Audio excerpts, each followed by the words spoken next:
အတိတ်ကိုပြန်တွေးပြီးတော့မဆွေးနဲ့လွမ်းမနေနဲ့မလာသေးတဲ့မဖြစ်လာသေးတဲ့အရာတွေပေါ်သွားပြီးတော့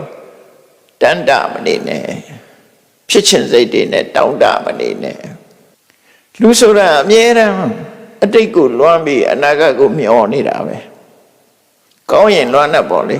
မကောင်းရင်တော့မလွမ်းဘူးပေါ့လူတွေကအတိတ်ကိုပြန်တွေးတယ်အနာဂတ်ကိုမျှော်လင့်နေတယ်ဒါလူရဲ့သဘာဝပဲအဲ့ဒါတွေကအဲ့ဆိုဗျာပြန်မတွေးနဲ့လို့ပြောတာသမိုင်းဆရာတွေကတော့အတိတ်မတွေးလို့ဘယ်လိုလုပ်သိမှာတော့လို့ပြောမယ်အဲ့ဒါသမိုင်းလုပ်ငန်းဝိပဿနာတရားအထုတ်ရင်မတွေးနဲ့လို့ပြောတာနော်ဝိပဿနာတရားအထုတ်ပြီးဆိုရင်အတိတ်ကိုပြန်ပြီးတော့ပြန်တွေးပြီးလွမ်းဆွေးနေလို့ကတော့အလကားပဲလေမရသေးတာကိုလည်းပဲမျောလင့်တန်တာပြီးတော့မနေနဲ့တဲ့ဘာဖြစ်လို့တော့ဆိုအကြောင်းပြတော့အတိတ်ဆိုတာကုန်ခဲ့ပြီလေတဲ့မရှိတော့ဘူးလေဟုတ်တယ်အတွေးထဲမှာသာရှိတော့တာတကယ်မရှိတော့ဘူးလေတိတ်ဆိုတာအဲ့တော့မရှိတော့တာကိုပြန်လွမ်းနေတယ်လို့ဖြစ်နေကြုံတော့ကြုံခဲ့တာပဲဒါပေမဲ့အခုရှိသေးလားမရှိဘူးမနေ့တုန်းကလူတယောက်နဲ့တွေ့ခဲ့တယ်ဟုတ်တယ်မနေ့တုန်းကတော့တွေ့တာရှိတယ်ဒါပေမဲ့ဒီကနေ့ပြန်စဉ်းစားတဲ့အခါရှိမှမရှိတာမရှိတာကိုပြန်တွေးနေတဲ့အတိတ်ပဲဖြစ်သွားတယ်အရေးမရအဖမရပြီးခဲ့တာပြန်တွေးနေစတ္တတိတံပဟိနန္တံအတိတ်ဆိုတာကုန်ခဲ့ပြီတဲ့ဘာမှမရှိတော့ဘူးအပတ္တိသအနာဂတံအနာဂတ်ဆိုတာရောက်မှမရောက်သေးတာချွတ်တင်ပြီးတော့စဉ်းစားနေတာဒါစီးပွားရေးလှုပ်တာမဟုတ်ဝိပဿနာတရားတော့တာစီးပွားရေးလှုပ်တဲ့လူကတော့အနာဂတ် plan နေချရမှာပေါ့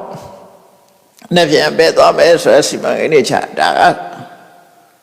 တခြားကိစ္စဝိပဿနာလှုပ်တဲ့ပုဂ္ဂိုလ်အတွက်ဟောတာဒါနော်အဲ့ဒါလိုလဲခွဲခြားပြီးတော့ကြည့်ပေါ့အဲ့တော့ဝိပဿနာလှုပ်ပြီးဆိုရင်အတိတ်ကိုပြန်ပြီးတော့နှစ်သက်တန်တာမနေနဲ့အနာဂတ်ကိုလည်းမျှော်လင့်မနေနဲ့အတိတ်ဆိုတာပြီးခဲ့ပြီမင်းပြန်ယူလို့မရတော့ဘူးအနာဂတ်ဆိုတာမင်းလက်ထက်မရောက်သေးဘူးနှစ်ခုစလုံးဟာ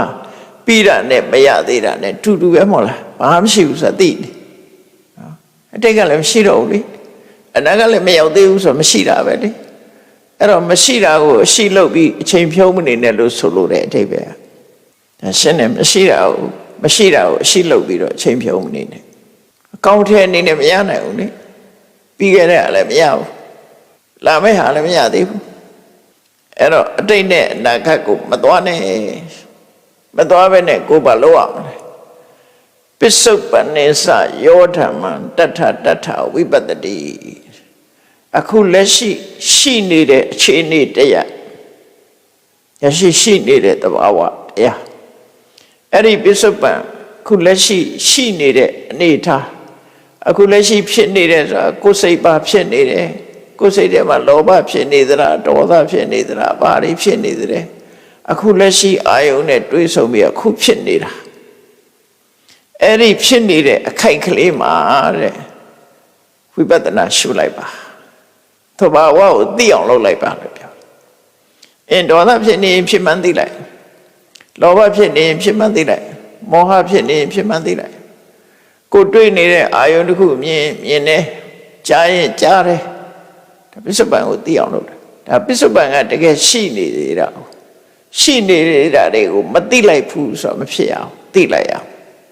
ဖြစ်နေခုတရားနာနေတယ်အတန်နေကြားနေတယ်ဒါဖြစ်နေတာပဲခုဖြစ်နေတာပဲဖြစ်နေတဲ့ပုံမှာအဲ့ဒီပုံမှာပဲဝိပဿနာရှုပါဆိုအဲ့တော့ဝိပဿနာရှုတယ်ဆိုတာဘယ်လိုရှုရမှာလဲမြတ်စွာဘုရားကတော့နော်